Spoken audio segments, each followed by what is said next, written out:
अस्सलाम वालेकुम everyone, hope you are doing well.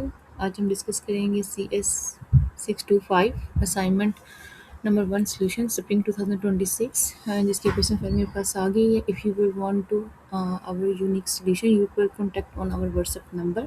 सबसे पहले हम इसकी क्वेश्चन फाइल डिस्कस कर लेते हैं। असाइन नंबर 1, ठीक है, सेमेस्टर जो है वो स्प्रिंग CS 625 प्रोफेशनल प्रैक्टिस।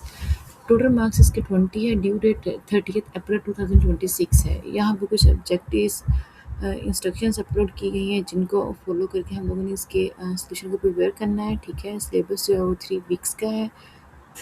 सबसे पहले हम लोग क्वेश्चंस देख लेते हैं। 10 मार्क्स के 2 क्वेश्चंस गिवन किए गए हैं। सबसे पहले क्वेश्चन नंबर 1 देखते हैं, जिसमें हमें 5 केसेस दिए गए हैं। ठीक है, केस नंबर 1 स्टडी करते हैं। A national retail company manage all it's store from the head office.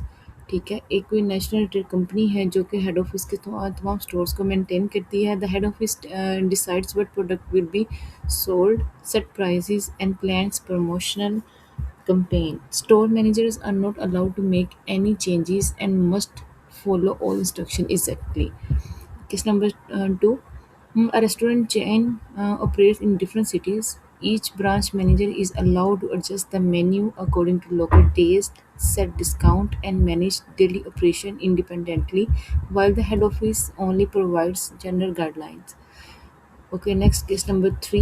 A manufacturing company allow its factory managers to make decision about production schedules, worker assignments, and handling machine breakdown without waiting for approval or from headquarters.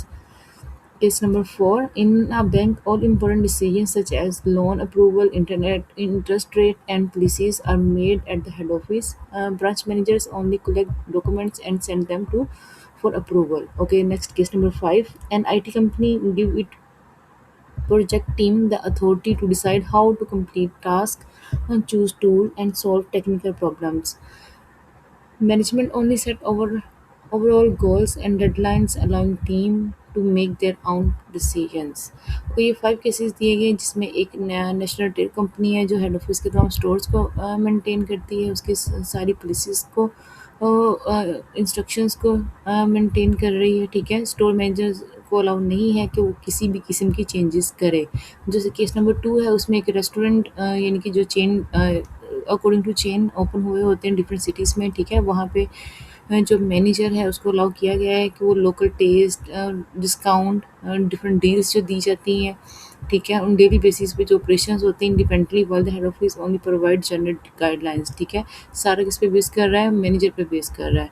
Okay, next जो case number 3 है, उसमें क्या कहा गया है कि वो एक फैक्ट्री का मैनेजर है। ठीक है, जो प्रोडक्शन से और उसके शेड्यूल से रिलेटेड उसके पास सारे उसके डिसीजन की अथॉरिटी है। ठीक है, वर्कर इसमें वर्कर असाइनमेंट्स आ जाती हैं कि वर्कर को क्या काम असाइन करना है। ठीक है, हैंडलिंग मशीन्स ब्रेकडाउन, कुछ मशीन जो ड्यूरिंग द वर्क प्रोसीजर वो ब्रेक डाउन हो जाती हैं। ठीक है, और अप्रूवल का वेट जो हेड ऑफिस की तरफ से आता है। ठीक है, ये सारी ड्यूटीज़ उसको साइन की गई हैं। उसके बाद नेक्स्ट जो केस नंबर 4 है, उसमें एक बैंक मैनेजर के बारे में बताया गया है। ठीक है, जो कि उसकी क्या डिसीजन अथॉरिटी है। ठीक है, लोन अप्रूवल, ठीक है, interest rate, policies, different policies like interest rate set वगैरह करना। ठीक है, are made at the head office. Branch managers only collect documents and send them for approval. ठीक है, जो ब्रांच मैनेजर उसने क्या करना है, इन सारे कामों में सिर्फ डॉक्यूमेंट्स को कलेक्ट करना है और अप्रूवल के लिए हेड ऑफिस को भेज देना है। बाकी सारे काम हेड ऑफिस ने करने हैं। ये केस नंबर 4 है। और केस नंबर 5 में क्या, एक आईटी कंपनी है। ठीक है, प्रोजेक्ट टीम जो अथॉरिटी है उसने क्या डिसाइड करना है कि टास्क को कंप्लीट कैसे करना है, कितने टाइम में करना है, कौन से टूल्स यूज़ करने हैं, और टेक्निकल प्रॉब्लम को कैसे सॉल्व करना है। जो मैनेजमेंट है, जो ऊपर हायर अथॉरिटी है, उसने क्या किया, सिर्फ डेडलाइन और ओवरऑल जो गोल्स हैं उनको सेट कर दी है। ठीक है, और टीम को अलाउ किया है कि वो अपनी डिसीजन खुद से करें। ठीक है, अभी इंस्ट्रक्शंस देख लेते हैं। ये 5 केसेस दिए हैं इन्होंने। इंस्ट्रक्शंस इन्होंने हमसे फाइंड और रिक्वायर क्या किया है, read each case, study carefully and identify whether the organization is following a centralized और decentralised approach, fill the following table with the suitable approach. ठीक है, हमने केस ऊपर देख लिए हैं, 5 केसेस गिवन किए हैं। हमने अप्रोच बतानी है कि सेंट्रलाइज्ड है या डिसेंट्रलाइज्ड है। ठीक ठीक है, according to case.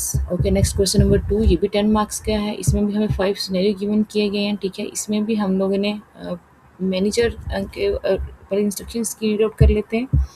Read each scenario carefully and identify which managerial role is primarily responsible: project manager, production manager, general manager and corporate manager. Fill the table and coding. इसमें भी 5 scenario given किए गए हैं। ठीक है, according to scenario हमने बताना है कि ये जो ड्यूटी उन्होंने यहाँ पे साइन की, ये सिनेरियो ये किस मैनेजर की रिस्पॉन्सिबिलिटी में आता है। ओके, सिनेरियो नंबर 1 देखते हैं। Manager is planning a new software system.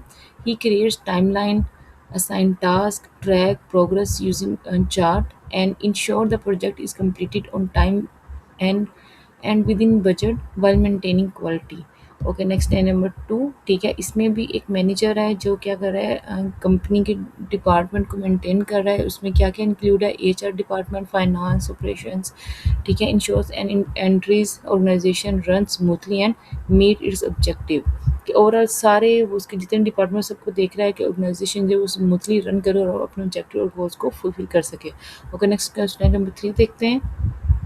A scenario executed and decide the long-term direction of the company, monitor overall performance and handle major issues affecting the entire organization. ठीक है, ये किस manager की responsibility होगी कि long term directions, long term जो benefits या goals plan किए जाते हैं कंपनी में बेनिफिट के लिए, अपने प्रॉफिट के लिए। ठीक है, उन मेजर इश्यूज कौन सा मैनेजर परफॉर्म करता है ये सारी responsibilities. Okay, next number 4, a manager uses tools like Gantt chart and critical path analysis to manage tasks and deadlines in a construction project. ये कंस्ट्रक्शन से रिलेटेड है। ठीक है, कि सारे ये जितनी भी रिस्पॉन्सिबिलिटियाँ बताएगी कौन सा मैनेजर परफॉर्म करेगा ये सारी responsibility. Okay, next number 5, a manager ensure that factory workers meet daily production. ठीक है, जो फैक्ट्री के डेली वर्कर हैं वो डेली बेसिस पे जितनी उनको गाइडलाइन दी जाती है उतना वो प्रोडक्शन फुलफिल करते हैं, टारगेट्स को फुलफिल करते हैं while maintaining product standard and minimising down time. Down time means कि जितना टाइम दिया जाए उसको कम से कम यूटिलाइज करके ज़्यादा से ज़्यादा प्रोडक्शन को मेंटेन करने की ट्राई करते हैं। ये 5 सिनेरियो गिवन किए हैं जिनके अकॉर्डिंग हमें बताना है कि कौन सा मैनेजर कौन सी ड्यूटी परफॉर्म करता है। अब नेक्स्ट हम लोग इसकी सॉल्यूशन फाइल को देख लेते हैं। CS625 assign number 1 solution spring 2026। Okay, question number 1 जिसमें हमें 5 केसेस गिवन किए गए, तो हमने बताना था कि ये सेंट्रलाइज्ड है या डिसेंट्रलाइज्ड है। पहले क्लासिफिकेशन देख लेते हैं। सेंट्रलाइज होता क्या, decision making eight top level, जितनी भी टॉप लेवल पे जितनी भी रिस्पॉन्सिबिलिटीज़ होती हैं वो सारी किस में आती हैं, सेंट्रलाइजेशन में आती हैं। और डिसेंट्रलाइजेशन क्या होता है, decision making and delegated to lower level. जितनी लोअर लेवल की रिस्पॉन्सिबिलिटीज़ होंगी वो सारी क्या हो जाएंगी, डिसेंट्रलाइज्ड में आ जाएंगी। ठीक है, centralize top level responsibilities decision makings और decentralize lower level decision making delegated. ठीक है, ये नेक्स्ट हम लोग देख लेते हैं। जो केस नंबर 1 था वो क्या था, मेड बाय हेड ऑफिस, तो ये क्या होगा, सेंट्रलाइज्ड हो जाएगा। इसी तरह जो केस नंबर 2 है वो क्या था, ब्रांच मैनेजर से रिलेटेड था, फ्लेक्सिबिलिटी थी उसके वर्क में, उसके उस पर डिपेंड कर रहा था ईच एंड एवरी वर्क, तो ये डिसेंट्रलाइज आ जाएगा। ठीक है, इसी तरह केस नंबर 3 ये फैक्ट्री मैनेजर से रिलेट कर रहा था। ठीक है, डिसीजन इंडिपेंडेंटली, कि वो अपने इंडिपेंडेंट है अपने डिसीजन लेने में, वर्कर्स को गाइडलाइन देने में। ठीक है, उनसे टारगेट फुलफिल करवाने में, तो ये भी डिसेंट्रलाइज्ड में आ जाएगा। इसी तरह 4th केस जो था वो था हमारे पास हेड ऑफिस को, हेड ऑफिस कंट्रोल कर रहा था सारे। ठीक है, और सारे अप्रूवल जो कि बैंक से रिलेटेड था, जो बैंक मैनेजर ब्रांच मैनेजर था उसने जस्ट डॉक्यूमेंट्स क्लाइंट से लेके उनको भेजने थे अप्रूवल के लिए। तो ये सेंट्रलाइज्ड, ये सारा वहाँ पे हेड ऑफिस काम कर रहा है, टॉप लेवल मैनेजमेंट काम कर रही है, तो ये भी सेंट्रलाइज्ड होगा। ओके, जो केस नंबर 5 था उसमें क्या था कि टीम वर्क गिवन किया गया था फैक्ट्रीज का। ठीक है, फैक्ट्री मैनेजर जो था उसने फुलफिल करने थे, टारगेट फुलफिल करवाने थे, तो ये लोअर लेवल में आ रहा है, तो ये क्या होगा, डिसेंट्रलाइज्ड हो जाएगा। इसी तरह हम लोग क्वेश्चन नंबर 2 का क्वेश्चन देख लेते हैं, जो कि मैनेजरियल रोल है। 4 मैनेजर हमें गिवन किए गए थे। अकॉर्डिंग टू सिनेरियो हमने बताना था कि कौन सा मैनेजर कौन सी ड्यूटी परफॉर्म करेगा। इसमें भी जो फर्स्ट वन था उसमें क्या था, प्लानिंग थी, टाइमलाइन था, बजट था, तो ये किस में आ जाएगा, प्रोजेक्ट मैनेजर में। इसी तरह जो दूसरा सिनेरियो हमें गिवन किया गया था वो क्या था, ओवरसीज और डिपार्टमेंट से रिलेट करता था, तो ये जनरल मैनेजर में आ जाएगा। जो सिनेरियो नंबर 3 था वो क्या था, long term directions, top level decisions, तो ये क्या कॉर्पोरेट मैनेजर परफॉर्म करेगा ये रिस्पॉन्सिबिलिटी। जो सिनेरियो नंबर 4 था वो गैंट चार्ट प्रोजेक्ट टूल से रिलेटेड था, जो कि एक फैक्ट्री में न्यू डेवलपमेंट से रिलेट कर रहा। तो ये क्या था, प्रोजेक्ट मैनेजर रिस्पॉन्सिबल होगा इन सब ड्यूटीज़ के लिए। सो नंबर 5 में क्या था, फैक्ट्री आउटपुट डेली प्रोडक्शन, जो कि वहाँ पे मैनेजर फुलफिल करवा रहा है वर्कर से अपने बिहाफ पे।